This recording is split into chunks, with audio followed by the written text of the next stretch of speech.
Bonjour à tous, je suis Mathieu le magicien. Cette semaine, on va apprendre un nouveau tour de magie. La semaine dernière, nous avions vu comment téléporter des pièces, et cette semaine, on va voir comment faire pour les faire disparaître. C'est parti!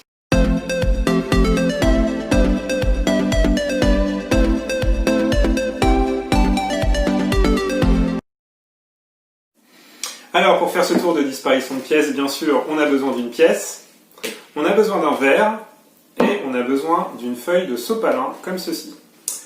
Alors, je prends la pièce, je la mets sous le verre, et je recouvre le verre avec mon sopalin. Et maintenant, je me concentre. Je me concentre, et je vais compter jusqu'à 3. 1, 2, 3, je soulève. Ah, alors là, du coup...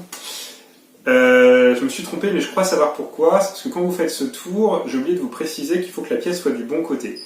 Et là, la pièce est du côté face, et c'est très important que la pièce soit du côté pile.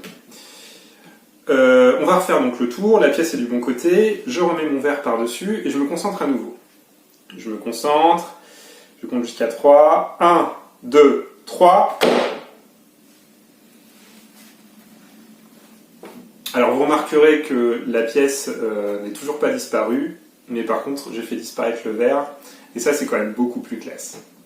Alors je vais vous expliquer maintenant le matériel dont vous avez besoin pour réaliser ce tour. Pour faire ce tour de magie, vous avez tout d'abord besoin d'une feuille de sopalin. Donc prenez un rouleau de sopalin et vous déchirez une feuille.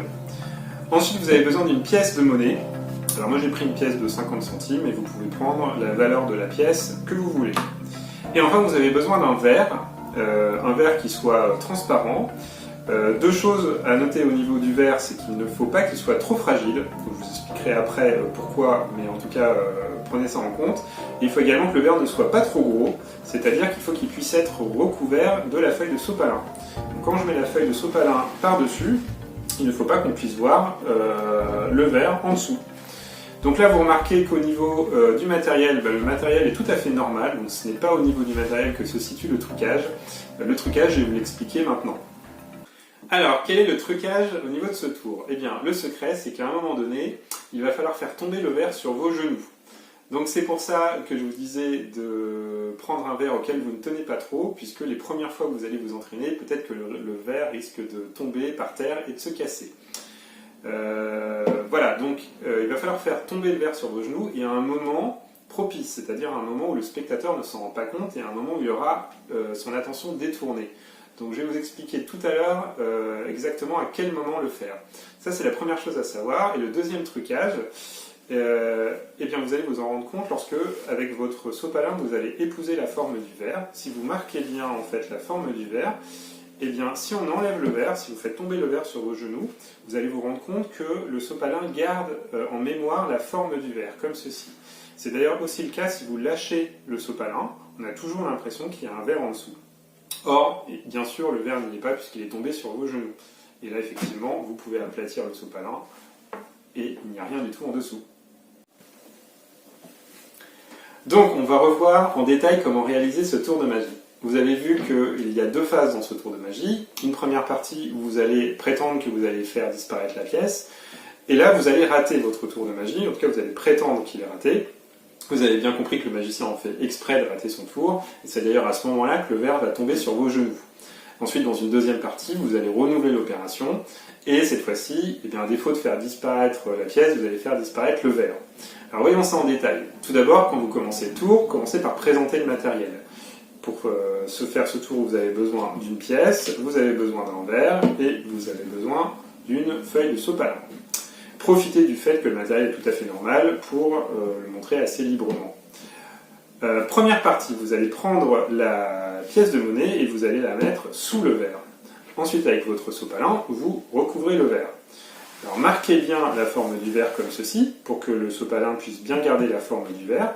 Et la façon dont vous placez votre sopalin, il faut que le coin du sopalin soit vers le spectateur pour que ça couvre un petit peu plus le verre et qu'on voit moins la supercherie.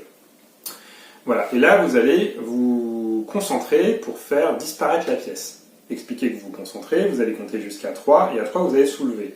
1, 2, 3, vous soulevez. Et là vous devez marquer un petit peu votre étonnement ou votre déception parce que vous prétendez que vous avez raté le tour. Donc il va falloir le refaire, mais vous savez pourquoi vous avez raté votre tour, c'est parce que la pièce n'était pas dans le bon sens. Alors, bien sûr, c'est une histoire que vous inventez, mais vous inventez cette histoire pour détourner l'attention du spectateur. Parce qu'au moment où vous allez retourner la pièce, les yeux du spectateur sont rivés sur la pièce, son attention est détournée, et vous en profitez pour faire tomber le verre sur vos genoux. Donc là, je retourne la pièce, le spectateur regarde la pièce et n'a pas vu que j'avais fait tomber le verre sur mes genoux. Pour faire tomber le verre sur les genoux, c'est facile, vous avez juste à lâcher un petit peu la pression au niveau de vos mains, comme ceci, et le verre tombe sur vos genoux. Ensuite, eh bien, le sopalin a gardé la forme du verre, donc pour le spectateur, le verre est toujours là. Là, vous allez commencer la deuxième phase, vous recommencez à nouveau, vous placez le verre sur la pièce. Si vous êtes même confiant, vous pouvez même lâcher le verre avec votre main.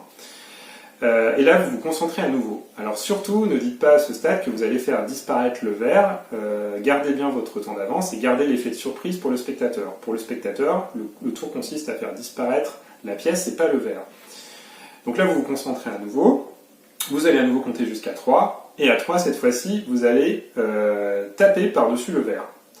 Là, vous allez faire 1, 2, 3, et donc là, le spectateur est surpris, parce qu'il ne s'attendait pas du tout à ça, pour lui, le verre était toujours sous le sopalin.